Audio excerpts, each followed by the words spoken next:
Bienvenidos un día más a este canal y a esta serie de reyes y reinas de Castilla y España.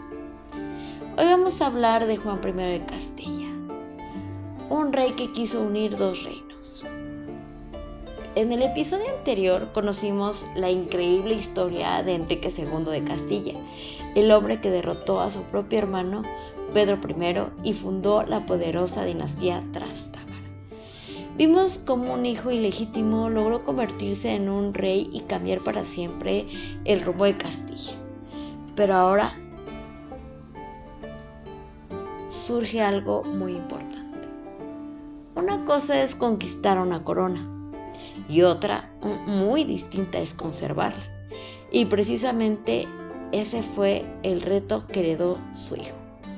Porque cuando Enrique II murió en 1379, dejaba un reino que todavía tenía enemigos, dudas sobre su legitimidad y muchos nobles observando atentamente cada movimiento de la nueva dinastía.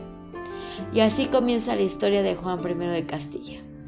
Un rey inteligente, ambicioso y decidido que soñó con algo enorme: unir Castilla y Portugal bajo la misma corona. Un sueño que estuvo a punto de cumplirse, pero que terminó convirtiéndose en una de las más grandes tragedias de su vida.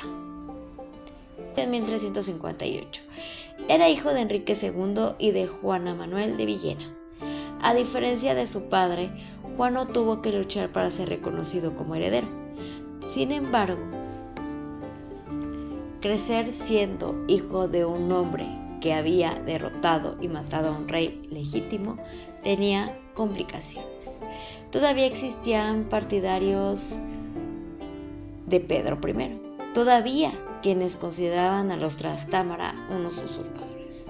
Y Juan sabía que tendría que demostrar que su familia había llegado para quedarse. Cuando su padre, Enrique II, murió en 1379, Juan tenía 21 años. Era joven, pero ya tenía experiencia política y heredó un reino mucho más estable que el que había recibido su padre. Aún así, todavía quedaban problemas importantes, especialmente con Inglaterra y Portugal, porque los descendientes de Pedro I seguían buscando maneras de recuperar el trono.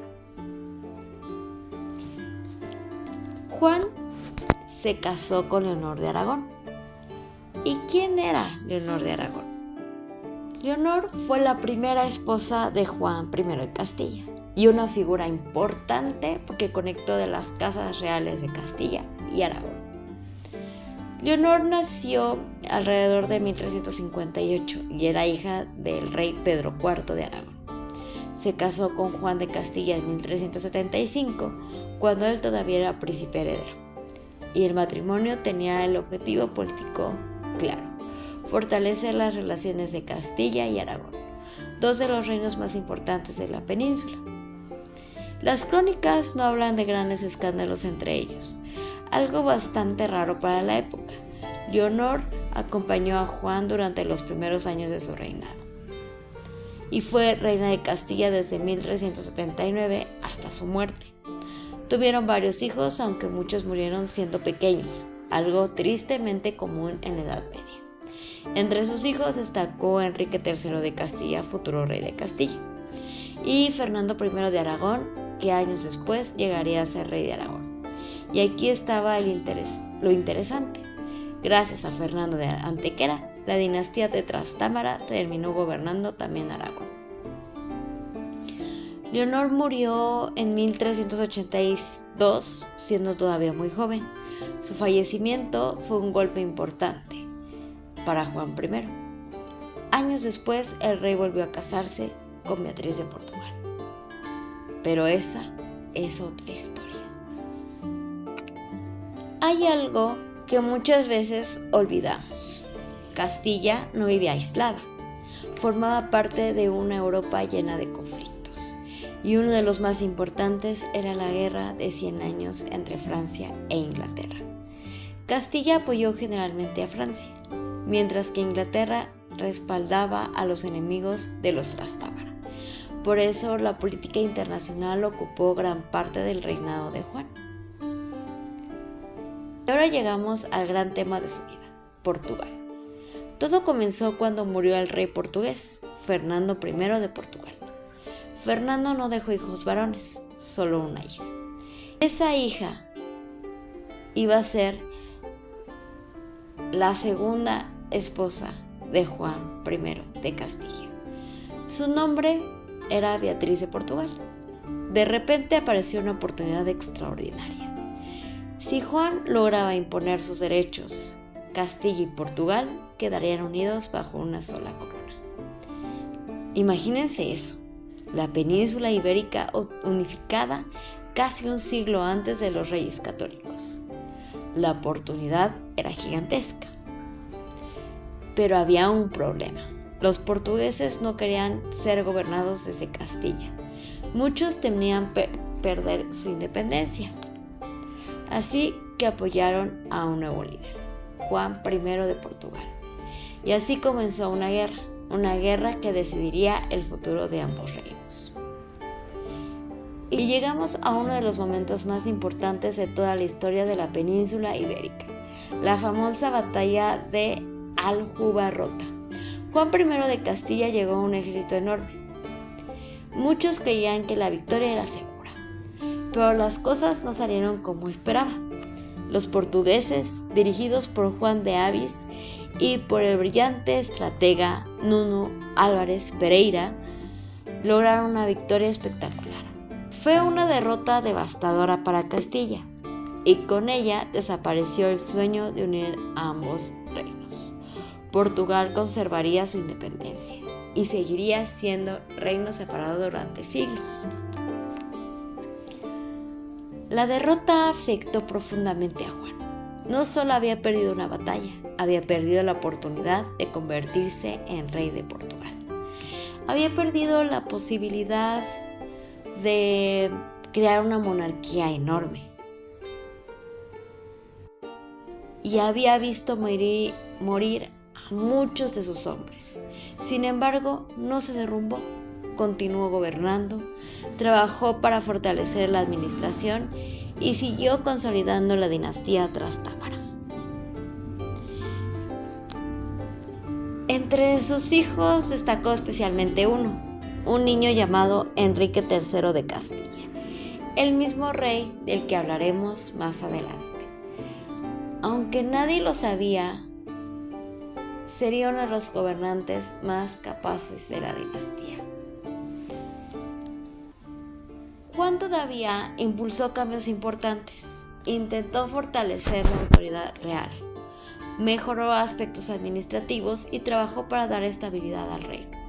Muchas veces quedó eclipsado por la derrota de Aljubarrota, pero gobernó durante una etapa clave para consolidar la obra iniciada por Enrique II.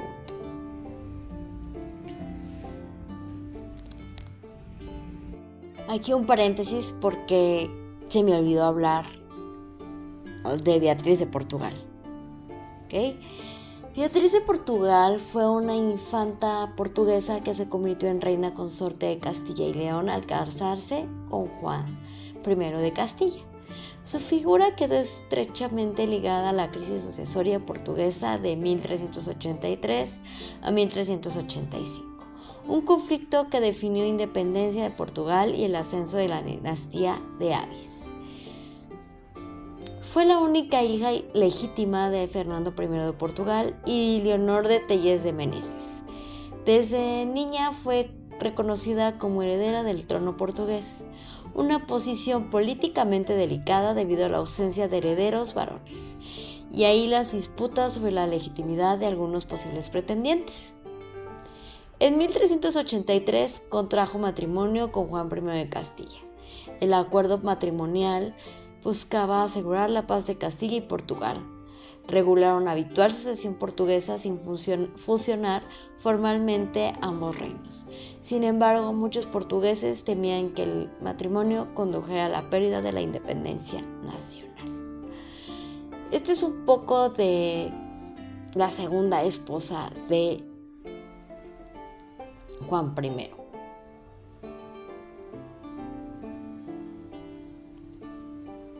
Entonces, ahorita seguiremos. Y ahora llegamos a uno de los finales más extraños de nuestra serie. En 1390, mientras participaba en actividades ecuestres cerca de Alcalá de Henares, ocurrió una tragedia. Su caballo sufrió una caída.